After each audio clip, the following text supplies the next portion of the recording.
कहते हैं कि झूठ की दीवार पे बना हुआ महल ताश के पत्तों की तरह भर भरा के गिर जाता है। रोशन आनंद के लिए जिस तरह से उनके वकील ने झूठ की दीवार पे महल खड़ा करने की कोशिश की थी, अब वो महल भर भरा के गिर रहा है। इससे डायरेक्ट तौर पर रोशन आनंद को उतना नुकसान तो नहीं होगा, लेकिन उनके वकील के बारे में आज हम आपको बता रहे हैं कि यह व्यक्ति, इसने जिस तरह से एक वकील के बजाय एक राजनेता की तरह बयान दे रहा था और खान सर को देशद्रोही, आईएसआई का एजेंट और पाकिस्तान का समर्थक बता रहा था, उस व्यक्ति की हकीकत जो आज सामने आई, उससे वकालत की दुनिया में हलचल मची। यह व्यक्ति रेप के आरोप का मुलजिम निकला। यह व्यक्ति एक ऐसी महिला को, जिसने इंटर्न किया था, एक लॉ स्टूडेंट थी, 23 दिसंबर 2022 को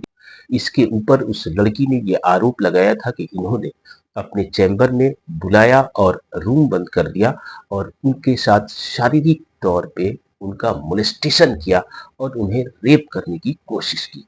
इस सिलसिले में शास्त्री नगर थाने में एफआईआर दर्ज की गई और इतना ही नहीं, जब मामला तूल पकड़ा तो निरंजन कुमार अरेस्ट किए गए, हिरासत में लिए गए और न सिर्फ हिरासत में लिए गए बल्कि बार काउंसिल ऑफ इंडिया ने इतनी सख्ती दिखाई कि इस व्यक्ति की प्रैक्टिस करने से सस्पेंड कर दिया गया।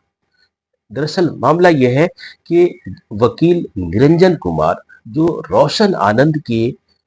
आनंद जब अरेस्ट हुए थे तो उनकी उनके लिए इन्हीं निरंजन कुमार ने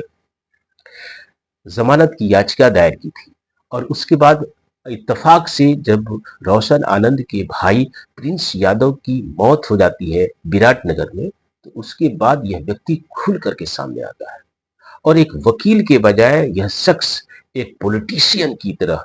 एक लापरवाह इंसान की तरह जिस तरह से मनगढ़ंत आरोप लगाने का सिलसिला शुरू करता है, उससे लोग हैरत में थे कि आखिर एक वकील इस तरह की भाषा कैसे बोल सकता है। यह व्यक्ति कहता था कि यह हत्यारा है, यह व्यक्ति यह कहता था कि हमारे पास साक्ष्य है, यह व्यक्ति यह कहता था कि ये इसके संपत्ति की जांच होनी चाहिए खान सर की कि कहां से इतना पैसा इसने लाया, ये आईएसआई का एजेंट हो सकता है, ये देशद्रोही हो सकता है।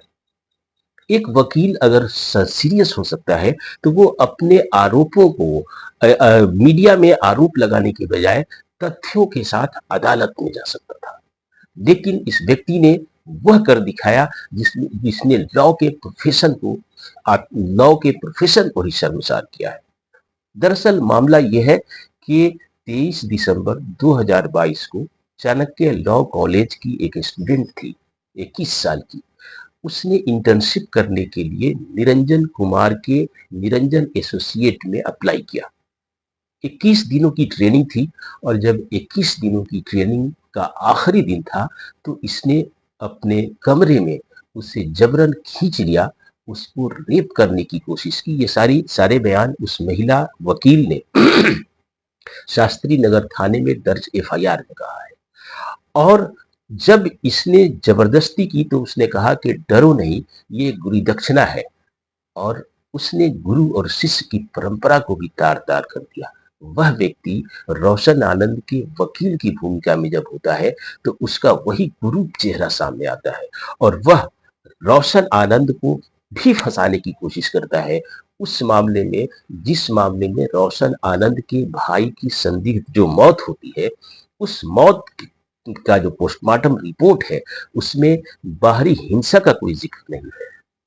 लेकिन ये सब जानते हुए यह व्यक्ति रोशन आनंद को दबाव डालता है, प्रेरित करता है